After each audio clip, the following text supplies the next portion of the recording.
Ayun, Apollo, bilang turing ko sa iyo, kaibigan pa rin kita. Alright, magandang araw po sa ating lahat mga kababayan at ito po ang ating panibagong reaction video. Mike Abi, may maganda o manong mensahe at advice kay Pastor Kibuloy. Ano po ito mga kababayan? Dito ka makinig sa akin.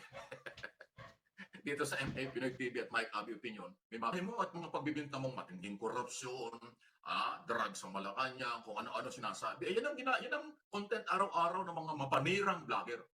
Walang malasakit sa Pilipino. Kasi hindi sila Pilipino siguro. Anti-Marcos, anti-government, ayun ang pinakikinggan mo. Abay, tatakutin ka talaga niyan. Kawawa ka, Apollo. Ha? Okay.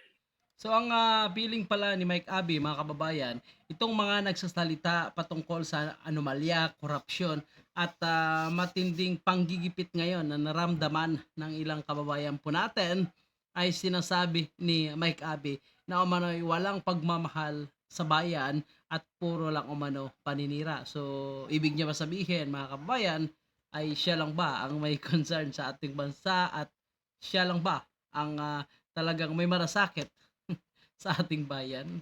Kasi kung sinasabi mo no, na mag-resign, lahat-lahat, tapos ikaw na mag-take over, ikaw na mag-lead, aba, parang gusto mo magkagulo, magguguluhin mo ang Pilipinas, aba, paalala lang, inciting to rebellion ang aabutin mo.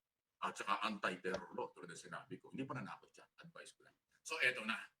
Dahil tapos na tayo dyan sa issue ng paninindigan ng Tiberos na oposisyon, walang pwedeng pumigil, ipapaaresto ka. At ngayon, nalaman nagtatago ka at positibo, nandiyan ka lang sa Davao. Totoo yung sinabi ng Bureau of Immigration na hindi ka pa nakakalabas. Nandyan ka. Ngayon sabi mo, ikaw at saka yung mga tauhan dyan, nagtatago kung saan saan natutulog dahil may threat. Bakit yung tinatakot ang sarili mo? Masyadong masama yan. Ano, ha? Ito na yung payo ko.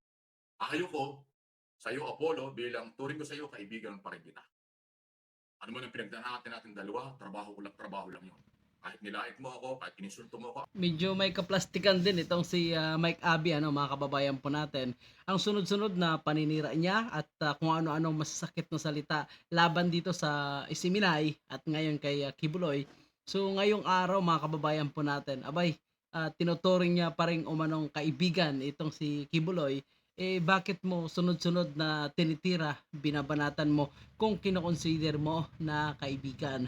Kasi I think mula nang natanggal itong si Mike Abi mga kababayan po natin sa Isiminay, hindi na ito tumigil ng mga negatibong komento sa Isiminay at kay Kibuloy. So ngayon mga kababayan po natin, sinasabi niya na dapat umano pakinggan ni Kibuloy ang kanyang advice. Dapat umano ay sundin ang kanyang advice kasi tinuturing niya pa rin umano na isang kaibigan.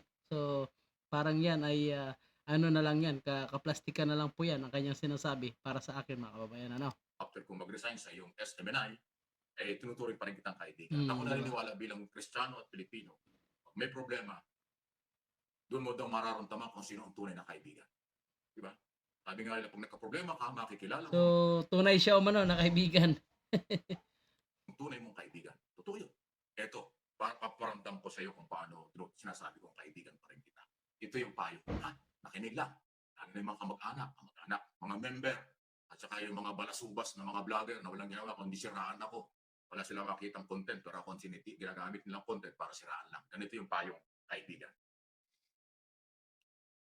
Relax lang, pastor. Yan. Kibuloy.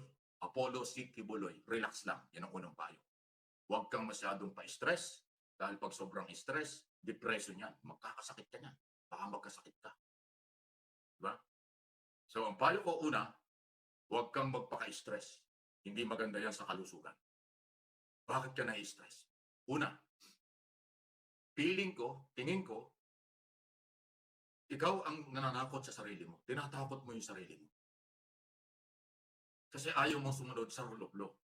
Ang investigasyon sa Kongreso dahil merong di umano violation sa franchise law, Republic Act 11422. Prangkisa yan ng SMNI. Yung Sunshine Media Network International at saka Suarez Corporation.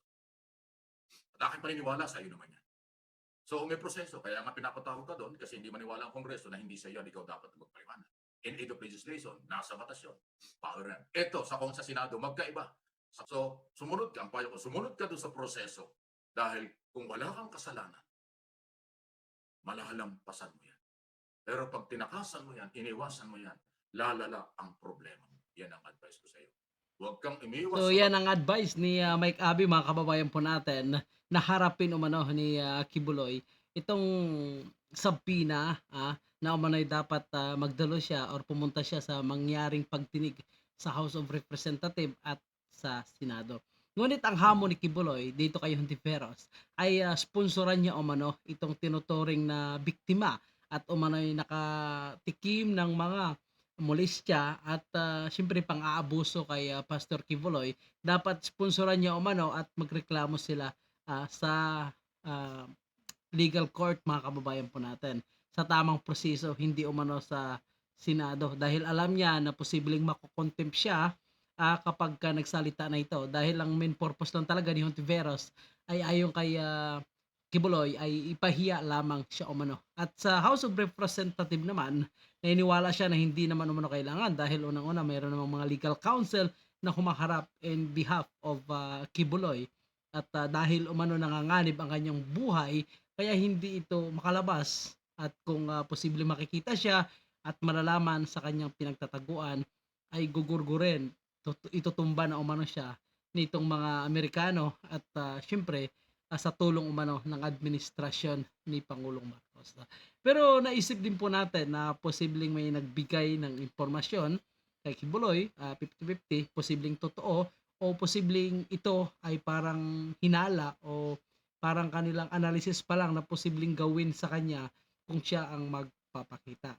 Ang sinasabi naman ng iba, mga kababayan po natin, ay mukhang napapraning na umano itong si Pastor Apollo Kibuloy. Pero hindi ako naniniwalang napapraning ito, mga kababayan, dahil posible ang kanyang source ay galing din mismo sa otoridad ng ating bansa na nakakuha ng mga impormasyon na umano'y ipapatumba nga itong si Pastor Kibuloy.